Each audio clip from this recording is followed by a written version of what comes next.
Welcome, guys. Welcome to Classic Sunwrap. David, if I can come to you first of all, where have you just flown in from? We flew from Japan.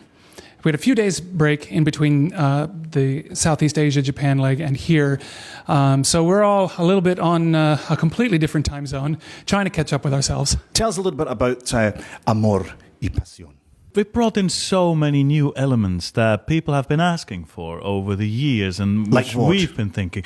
Well, first of all, we sing solos, we play instruments, we have dancers on stage with us and we're dancing.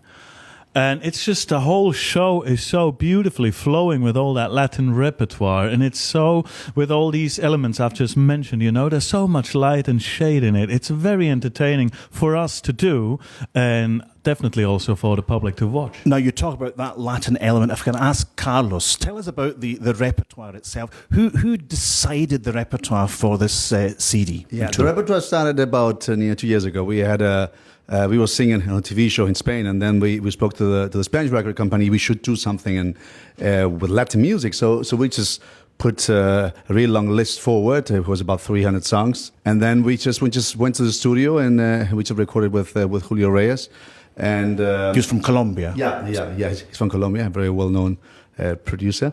And then we just recorded about 20-30 songs, and then we chose the 11 best songs. That was quite difficult, but it's fantastic. We put it out to our many listeners in Classic Sunwrap to send in their questions for Il Divo, and just along that line, we had Gillian Reed-Watts asked on Facebook if you'll be making a DVD of the new album, David. It's a topic that's certainly under discussion at the moment, right. But at the moment we have yet to nail that actually down, but we certainly want to. So watch this space, that's what you're saying? Yes, absolutely. Keep tuning in. Urs talked about the fact that you're all playing instruments in this. Now, David, I saw that you've actually learned the bandoneon for this tour. Now, when did you start learning, and just how difficult is that wee button box? You know, I have a little bit of experience with instruments. I play a little bit of guitar, a little bit of piano. My first instrument when I was younger was learning the trombone. All of these instruments have absolutely they don't even rate on the scale of difficulty when it comes to the bandoneon, because there's no frame of reference on it. It's not like an accordion where one side is actually piano keys and some sort of familiarity. Both sides are all just buttons, and they're randomly arranged. There's seemingly no pattern. I even when we were rehearsing the tour down in Mexico, I got a teacher down there and I said, "Now look, I've not been able to figure out the pattern. What's the pattern?" He said, "There's no pattern. You just have to learn each button, and it plays a different note when you pull it than when you push it." Well, good for you for doing that. Sebastian, if I can ask you, please, what else in this production, as well as the playing, there's a certain amount of dancing. Now, not all singers are known for their dancing. 2 left feet, many of us have. How have you found that transition into hoofing?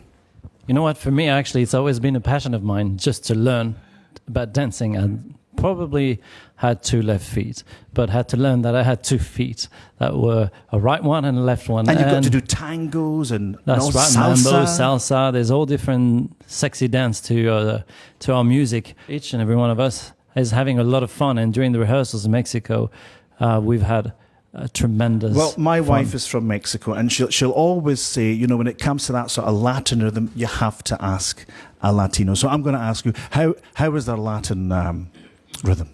It wasn't bad at all. I mean, we had a very good teacher. I mean, Alex Robles is the choreographer, and he had done a fantastic job with us. I mean, we looked like real dancers. We look like, but I don't know if we really dance properly. Smoke and mirrors. We were asked, Yoko Rosa, who I think saw you in Japan, she was asking about how you recuperate after a show with all that singing and dancing. How on earth do you sort of recharge the batteries? Urs? It's a difficult question. The problem is that normally after the shows, because you're on adrenaline, you can't really go to sleep. So you don't go to sleep until 2, 3 a.m. And when you don't have an early flight, then that's okay. Then you can have a lie-in till midday. But if you have to get up at 8 again and catch an early flight to go to the next venue, then it becomes wearing. I would say, when we do a year-long tour like this, by the end of it, I feel like a jack in a box. I feel like the tour manager is just putting me in a box. He's shifting me over the planet, and at 8 o'clock at night saying, come on, sing. And then I go back into the box, and then he's shifting me to the next city. It gets to that point where it's really, you just travel and sing, and you travel and sing. And we still enjoy the singing very much, but the rest of it gets quite tiring. Il Divo, thanks for joining us in Classics Unwrapped.